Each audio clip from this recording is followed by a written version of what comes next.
So the next stop in our family history takes us to Christiansburg Institute in Christiansburg, Virginia. This was a very instrumental place for our family members. A lot of our family members were educated at Christiansburg Institute, and there were also several that were teachers at Christiansburg Institute. So it really played an important role in the community and in our family. It was a school for African Americans from 1866 until 1966 in Montgomery County, Virginia. And during segregation, it was the only secondary school for African Americans in the county. Not only that, but it also educated black students from 15 nearby counties. This school was founded after the Civil War by Charles Schaefer, a Union soldier and Baptist minister from Philadelphia. And in 1896, the school was taken over by Booker T. Washington, and he became the chief advisor, and he changed the school curriculum from a classical education model to more of a vocational and technical school, exemplified by Tuskegee Institute and Hampton Institute. So this is a very important historical site, and we were able to get some really interesting information on our family specifically.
After corresponding with Jenny Nert, one of the lead historians at CI, for some time, we finally had the chance to meet the dynamic new executive director, Chris Sanchez, who has a real passion for CI and for history, and is doing a great job leading CI into the future. And I want you all to see these photos here, because this communicates some of the life that was CI. It's so hard to explain and share in words what happened here for a century. That's the Edgar A. Long building in the background. I mean, we're talking generations of black people from across the state. Yeah. That's a car. Okay. Okay. That's a car right there. Do you know his name? I do. I'll get it before you go. Yeah. Even Jane Flint McNorton was married to Maggie Carr, and that was a car in that picture. Okay, gotcha. Yeah. I'm pretty sure this car was a science teacher. I'm almost like. His name's on the. Yeah, I know, but I've got the. Oh, it was a craft. Yeah, I got it cropped for this presentation. Okay, so fun. That's Edgar Long himself, of which that building is named after. Tuskegee graduate, first generation born free. His parents, Orange and Lila, were born enslaved. They came here when they were 26. It's crazy to think. I'm 33. This brother came here with Charles Marshall and Anna Long, well, Anna Patterson, who married Long, at the turn of the century, right after college, in the Reconstruction South. I mean, like, whoa, wow. Lived their whole lives. Anna, even though Edgar died in 27, or 24, pardon, Anna remained until I think the 50s when she passed away. So. Look at those majorettes with that nice. That reminds me of y'all's grandmother. Like and there's no other way to say it, they destroyed an entire world. At least they tried to. We're talking wrecking ball and crane to these buildings, but luckily the people remained and the stories continue. That's an awesome picture. That's inside Scattergood Gymnasium. Young black people need to know that homecoming queens can look just like them, and kings. It's an incredible photo.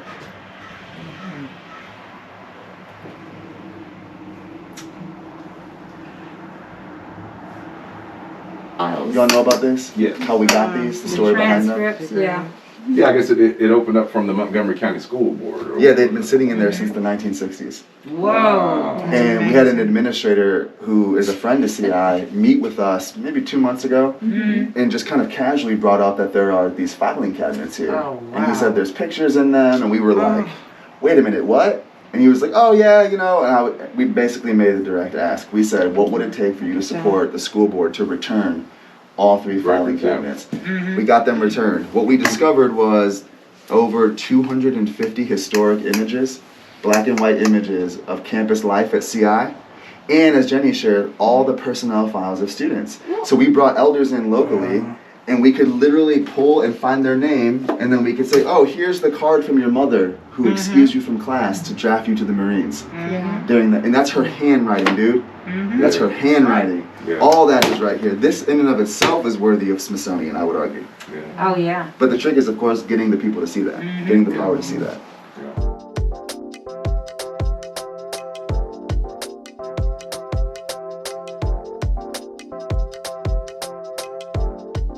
Because there has been an effort to not tell the fullness of the truth to what slavery looked like in Montgomery County. Typically, we see comparisons between rural Southwest Virginia slavery compared to deep cotton South. Massive plantations with 300, 400 enslaved. Montgomery County had plantations that were to that number indeed. Indeed, James Randall Kent was very powerful. His plantation had over 500 enslaved. But all across the county were these smaller, like Jenny shared, between 12 to 20 enslaved people. And that was a majority of the county. This county was built on the backs of the enslaved. And then, as Jenny was talking about, in 1895, Christiansburg Institute purchased about 2 acres of this property, right? So everything that was happening at CI beginning in 1866 to 1895 roughly was happening at these 2 buildings right here. This is Schaefer Memorial Baptist Church, and this is the Hill School. The first 2 buildings that we know at the earliest stages of CI's life were erected to meet the needs of black people being educated. We know the majority of enslaved could not read or write, so the ages that were coming to learn were far in range, and it grew so quickly that there was a need for a larger school campus. Turn to 1895, this site is purchased. When this site is purchased, none of these buildings are here, just this one right here. And there would have been 2 slave cabins, as Jenny was sharing, directly behind the mansion house. So we have the deed to when Charles Marshall, who was a top graduate at Tuskegee Institute, class of 1895, was appointed by tapped by Booker T. Washington to come to Montgomery County, to come to Christiansburg, and they bought this first piece of land, which already had the mansion house on it, and 2 rows of slave cabins that Jenny has mentioned. So what they did was remarkable. They turned the mansion house into an academic building. And they turned the 2 slave quarters into boys' dormitories. And as Jenny was sharing, those men were likely previously enslaved. We have the actual handwritten letters from Charles Marshall, who's advocating for funding to build this building, which is Morris Hall, a boys' dormitory, to get formerly enslaved men out of former slave quarters into a proper learning environment. And so that's 1895 all the way to 1966. A 200-acre campus gets built. 15 buildings are put up, and generations of black people from across the state and beyond call this home for a century. All of this is what he's speaking to, right? And we have the source information. It was on a Sunday when Booker T came here. All the churches, both black and white, in the area shut down their services and came to CI on that Sunday. Interracial, both black and white. The former governor, James Tyler Hogue, was there. Former Confederate decorated soldiers were there. All under the umbrella of CI, Booker T. Washington, working with your hands, industrial trades, learning here in Christiansburg. He was standing right here right there.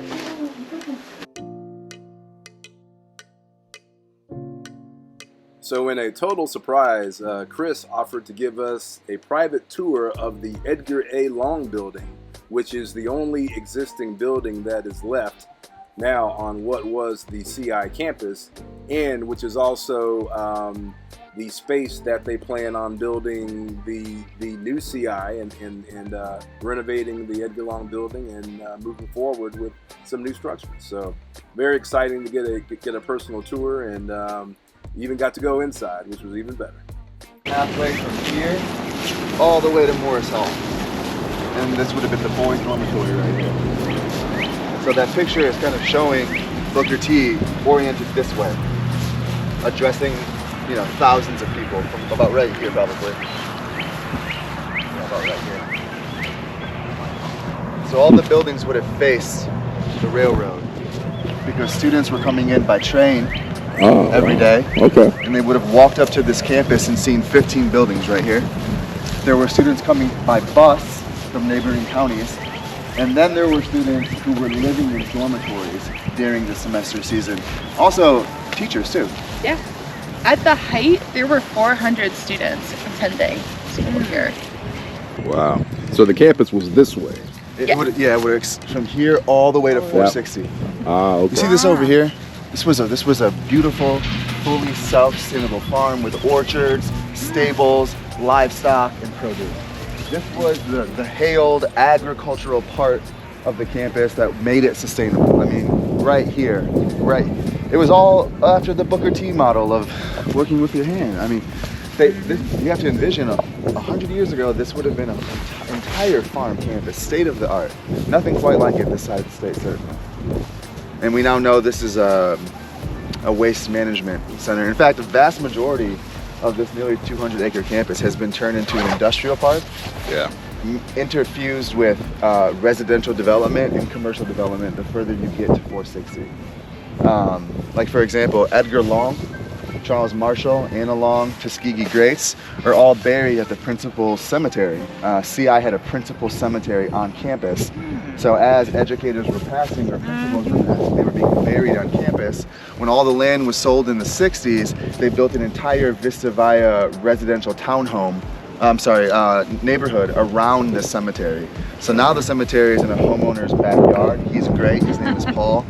He's very good, he mows and cleans. He shouldn't have to do that, but it's literally in a backyard. And so it just kind of speaks to how decontextualized and fragmented the history has become.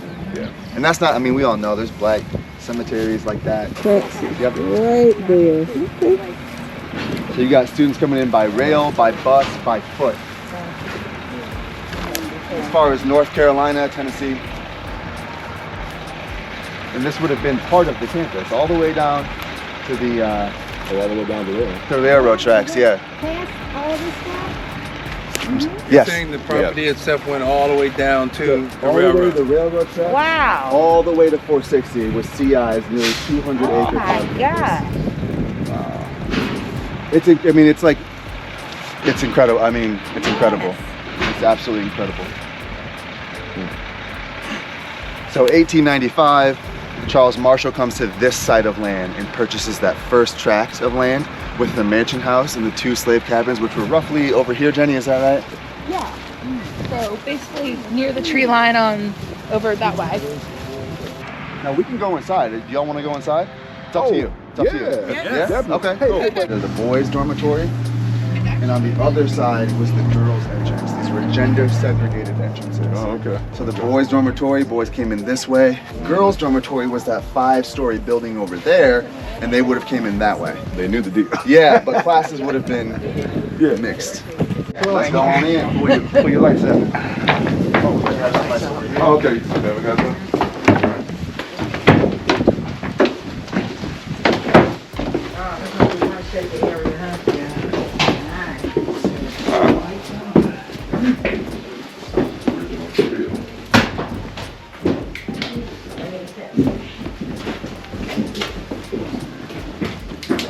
I got a light here for somebody. All right, thank you. I got another light right here for somebody. When you walk into the building, you have the option of going up or down. Okay. So all original brick, as Jenny shared, students who could not afford tuition often were learning trades and then helping build buildings. So we know for this building, students did all of the underground excavation work and the pipe soil work for the building. Wow. And we know that, you know, we knew really nothing about architecture and buildings, but after walking through this building probably 500 times with engineers, architects, we've learned a tremendous amount. And this building is extremely strong, extremely strong to the foundation.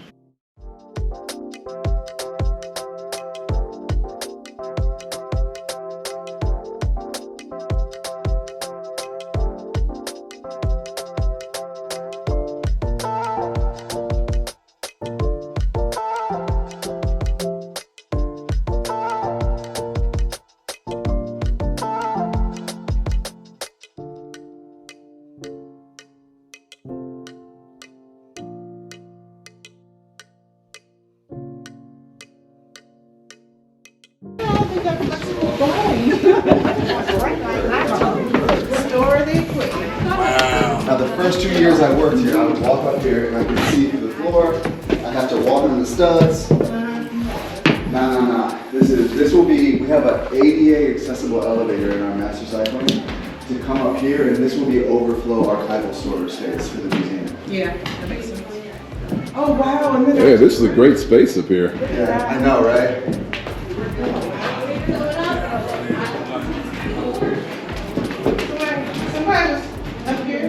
That's probably me from tours I got. So again, this would have been, I want to make sure the elders and the relatives. This would have been 2 classrooms. You can kind of see it split right here on the wall. So a classroom here and a classroom on the other side. And again, we're facing Scattergood Drive that way, and we're facing the proper front of the building that way, which is pointed towards the railroad. And again, these windows too, right? You've got glass, sash, framing in this one, a little bit in those ones over there, but each one of these will be assessed individually. And just imagine how much light's gonna come in. Oh, I mean, it's gonna be wonderful. Is this the original structure Yes. of the school? Yes. The wood here, the sub-attic floor, yep. The ceiling joints are not going anywhere. No, we've heard stories from the elders that in the 60s they tried to knock the building down with wrecking ball and crane and it wouldn't fall. And we also know that in the 90s there was a fire in the roof that we've since repaired, but you can see some charred members in the next floor. And it wouldn't burn down. And so the elders like to say this building is the one that will not move. It will continue to grow. Basement level is the lower level, yeah. First floor? Yeah. Good. Hurry. So you're on top? Yep. So this will be the floor that has the kitchen and the banquet hall would be on that side, I believe. Yep. So commercial kitchen, you can cater food directly across to the event hall. ADA elevator, take you downstairs onto the land if you want to do an outdoor event.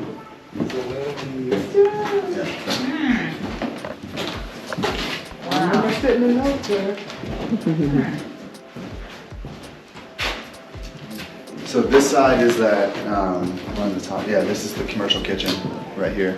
But previously a classroom, and we have so many photos, historic photographs of student life in this building.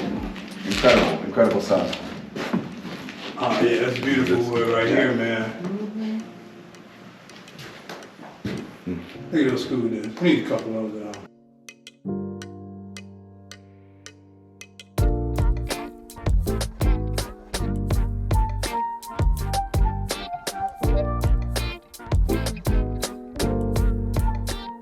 In here with our interns who saw the water, and they're all black, they're high school students, and they saw it and they were like, whoa, this water fountain was for black people. We didn't have to question that. There was no need to have a white here, black, this was our water. They turned it into a whole exhibit and they cleaned it. Jenny taught them how to clean it. It was incredible. Yeah, they were wonderful. They did a lot of things. They learned how to scan historic documents, how to restore cemetery headstones and monuments. So they learned a lot, but they also, you know, we learned a lot from them because they're still in high school and experiencing whatever they're experiencing. Great education for them. And this room is going to be my personal favorite room. because this is going to be the big event space, open. All these will be restored. You can fit up to 250 people standing.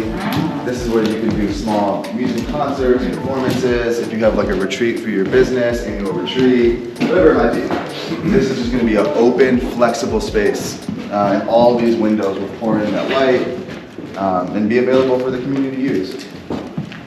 People think that this building is already restored and they call us. They're like, oh, we want to schedule our retreat at the Long Building. And I'm like, so there have been elders for 30, 40 years trying to get this work done. I represented the first non-descendant, first non-alumni to be a paid staff person, and that was in 2017. So now we're like, there's an intergenerational moment where elders are dying and they are exiting the scene, and we need to come in as a younger generation to inherit that mantle and steward it to make sure it continues to be preserved. All right, everybody, watch your step. The last thing we'll do is go in the basement.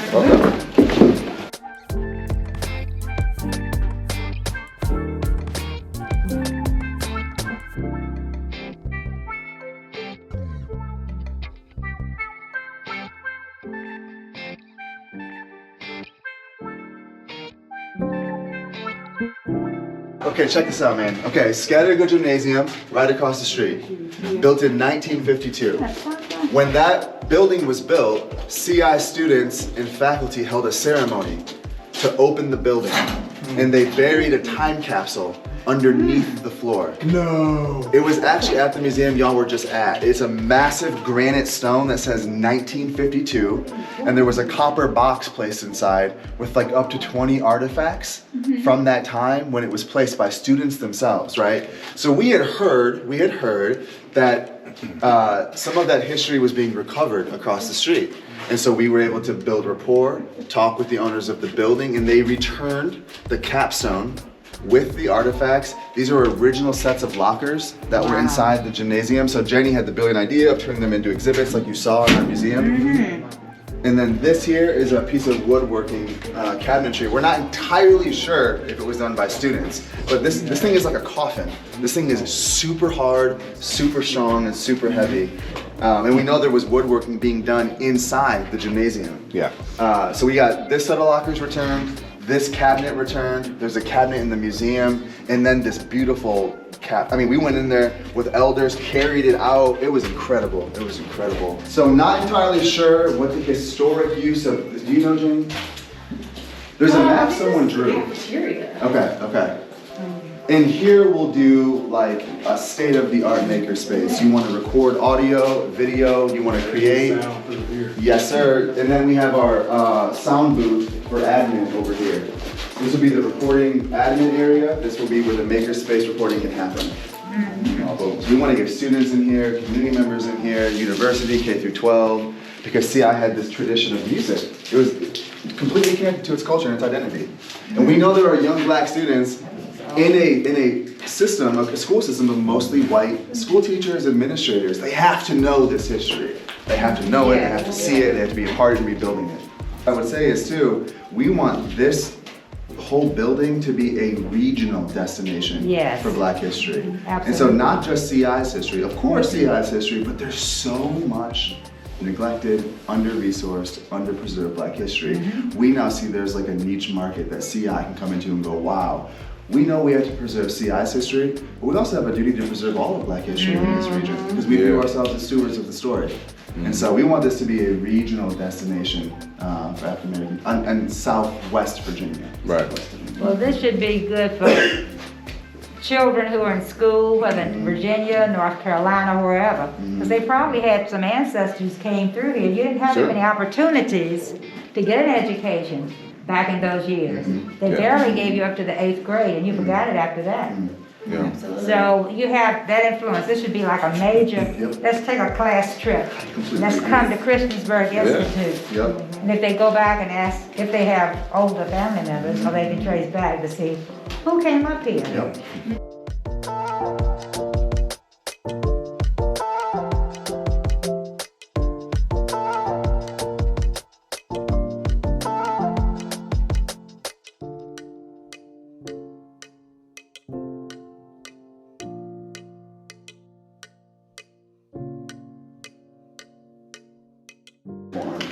Demetrius is in the band at Christiansburg High School. Walks into our office, sees a nice green and gold marching band, and like Jenny said, would I have worn that? And we're like, yes, bro, you would have rocked that, dude. Yes. And your people wore it before we were even here. And what does that mean for the self-esteem of young black people who find themselves mostly in areas where people don't look like them, from authority figures to principals to counselors to teachers, all the way down to community members. CI was able to say we've got principals, teachers who are black who see you. And so when people ask me, which they don't ask me anymore because I got good at responding, well, was desegregation good or bad? I can just step back and go, well, the elders can tell you they're right here. They're right here. And some of them will say it was good, it was hard. Some will say it was awful, but we have to, our work as a nonprofit is finding that tension and honoring those many voices, because as we know, they will want to turn the black community into a monolith, but we can't do that. There was all different kinds of experiences here at CI for a century that represents generations of families from across the state. People gotta get uncomfortable with that ambiguity, and some of that gray. So after a great tour from Chris and Jenny, we went over to Schaefer Community Cemetery to find some more of our ancestors and to have some more memories.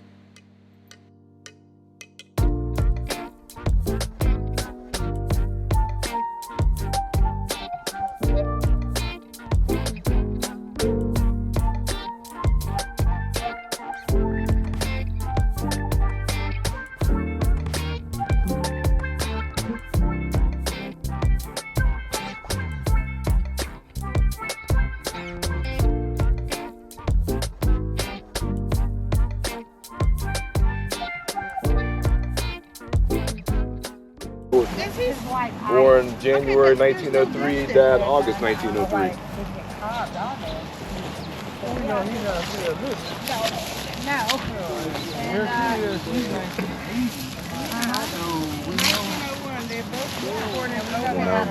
Because that's my grandfather was born in 02.